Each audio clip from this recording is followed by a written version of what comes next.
Conviértete en todo un experto de los dispositivos electrónicos tomando mi curso. Hola, ¿qué tal? Bienvenido a esta primera clase del curso de dispositivos electrónicos. Y en esta ocasión vamos a abordar una introducción a semiconductores. Todos los dispositivos electrónicos de estado sólido se basan en materiales semiconductores. Sabemos que hay tres tipos de materiales: los conductores, los aislantes y los semiconductores. Estos tienen la capacidad de comportarse como un conductor o como un aislante según algunas características. Y en general tenemos dos clases de materiales semiconductores: los materiales puros como el germanio y también el silicio. Y la otra clase de semiconductores son materiales compuestos, como por ejemplo el arseniuro de galio o gas, el cual es este de aquí. En general se han ocupado estos distintos materiales a lo largo de la historia para crear dispositivos electrónicos. En un principio se utilizaban solo dispositivos de germanio, ya que era más barato procesarlos. El problema es que si lo ponías a altas temperaturas o a variaciones de temperatura, nos daba resultados indeseados.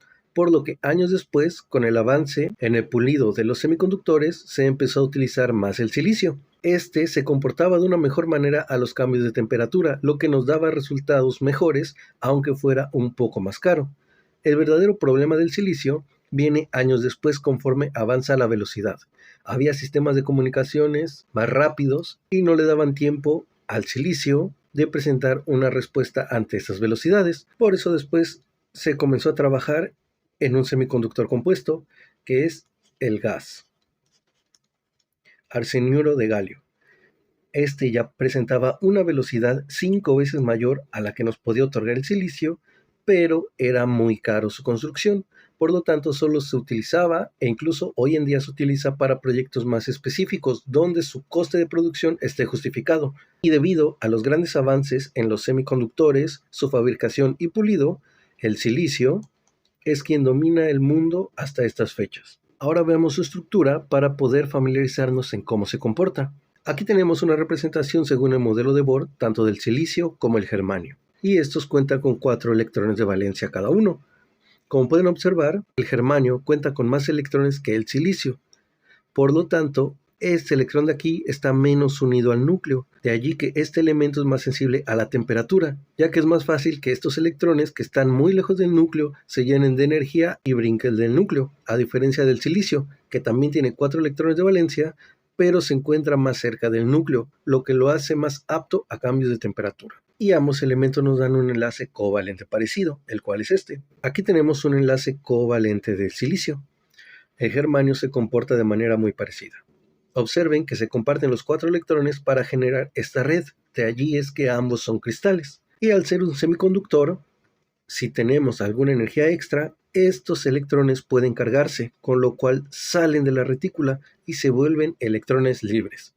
Algo similar a lo que pasa con los conductores. Y como lo decíamos antes, el silicio va a necesitar más energía para poder liberarse de la retícula, a diferencia del germanio. Ahora vamos a ver el gas. El gas, al ser una combinación de elementos, tanto de galio como arsénico, tenemos que observar sus átomos por separado. El galio tiene 3 electrones de valencia y el arsénico tiene 5, lo que nos da una estructura pentavalente, la cual podemos ver ahora. El arsénico comparte sus 5 electrones con el galio, pero la manera que se comporta es similar al del silicio. Cuando los electrones se cargan, salen de la retícula y nos dan electrones libres. Pero, dependiendo del material, vamos a tener más o menos electrones libres. Observen la siguiente gráfica. En esta tabla podemos ver los portadores intrínsecos. Intrínseco quiere decir que el material no tiene nada extra, es un material puro y ya lo trae, por así decirlo, desde que se creó ese elemento. Para el gas tenemos 1.7 por 10 a la 6 portadores por centímetro cúbico, similar a un cubito de azúcar. En el silicio tenemos 1.5 por 10 a la 10 portadores intrínsecos y en el germanio 2.5 por 10 a las 13. En este caso, el germanio supera a ambos, pero debido a lo que ya hablamos de su sensibilidad a la temperatura, se opta por seguir utilizando el silicio. Y no solo los portadores cambian dependiendo del material, sino que también la velocidad en la que pueden desplazarse en la retícula, lo cual vemos en la siguiente tabla. En esta tablita de aquí nos indican el factor de movilidad de cada elemento. Observen que el silicio es 1500, el germanio 3900 y el gas 8500. Noten el brutal cambio de velocidad en la que se mueven los electrones entre el silicio y el gas. Por eso es que les decía que el gas, a pesar de ser más caro, se prefiere en conmutaciones muy rápidas, donde queremos una respuesta al instante. Observemos ahora el siguiente gráfico. Aquí tenemos un aislante, un conductor y un semiconductor. Noten que tenemos la banda de valencia, o sea, la banda donde se encuentran los electrones de valencia, hasta arriba una banda de conducción, que va a ser el momento en el que ese elemento va a empezar a conducir o va a empezar a mover sus electrones. En los aislantes, esta brecha es muy grande. En los conductores, esta brecha no existe. Por eso es que en un conductor, al agregarle un voltaje, empieza a conducir electricidad. Y en los semiconductores, que es lo que nos interesa, esta banda es más pequeña que en un aislante y necesita esta energía. Para el germanio, 0.67 electrovolts, para el silicio, 1.1 electrovolts y para el gas, 1.43 electrovolts. Una vez que algún elemento tiene esta energía, esto empieza a conducir y si nosotros agregáramos electricidad, esto se va a comportar como un metal. Noten que el germanio es el que menos energía necesita, de allí que es muy sensible a la temperatura, como ya hemos dicho. Y hasta ahora solo hemos hablado de elementos intrínsecos, por lo tanto elementos puros, pero estos así como tal no nos ayudan mucho para poder crear dispositivos electrónicos. Por lo tanto, se empezó a estudiar materiales extrínsecos. Y el primero de que hablaremos va a ser el material extrínseco de tipo N. Este material se forma cuando nosotros dopamos algún semiconductor, como por ejemplo el silicio. Tiene 4 electrones de valencia. Si le agregamos un átomo que tenga un enlace pentavalente, por ejemplo, antimonio, su enlace covalente ahora queda de la siguiente manera, donde podemos ver que es muy similar, pero el antimonio, al tener 5 electrones de valencia, va a provocar que esta retícula quede uno volando.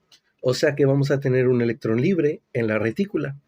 Y esto, a gran magnitud, nos va a dar muchísimos más electrones libres para este compuesto de tipo N. A estas impurezas de 5 electrones también es a lo que conocemos como átomos donadores. Y esto nos ayuda a que a temperatura ambiente tengamos muchísimos más electrones libres en este elemento. Ahora vamos con los elementos de tipo P. Un material extrínseco de tipo P es la contraparte del tipo N. Esta vez, por ejemplo, si tomamos una base de silicio de 4 electrones de valencia, le vamos a agregar algún átomo que tenga 3 electrones de valencia. Por ejemplo, si al silicio lo combinamos con el boro, vamos a tener la siguiente retícula. Aquí tenemos esta retícula donde los 4 electrones de valencia del silicio se comparten con el boro. El problema es que el boro, al tener solo 3 electrones de valencia, deja aquí a lo que llamamos un hueco, que normalmente se representa con un más. Ojo aquí de no confundirlo con los protones. Este material tipo P es la contraparte del material tipo N y la impureza que le agregamos es a lo que llamamos átomos aceptores, por lo que esto va a ser más sensible a absorber átomos libres de los demás elementos. Y el efecto de huecos y electrones nos va a dar el siguiente flujo. En esta retícula tenemos una combinación de silicio con boro, o sea que es un material tipo P. Un electrón libre que encuentre un hueco se va a trasladar a él. Por lo tanto, vamos a tener un flujo que va a inducir una corriente tanto de electrones y de manera contraria, donde está el electrón va a quedar un hueco. Así que vamos a tener otro flujo que va a ser de huecos, que también nos va a inducir una corriente. Pero no se preocupen, ya que debido a que nosotros tenemos material tipo P y N, tenemos portadores mayoritarios en cada uno. En el tipo N, iones donadores y en el tipo P, iones receptores.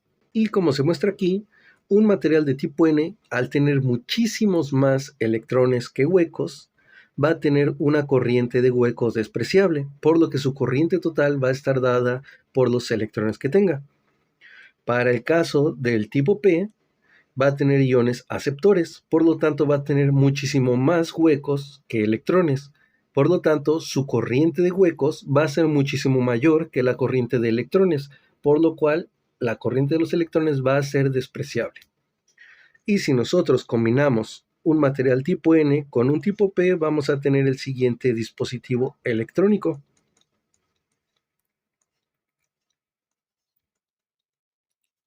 Un diodo.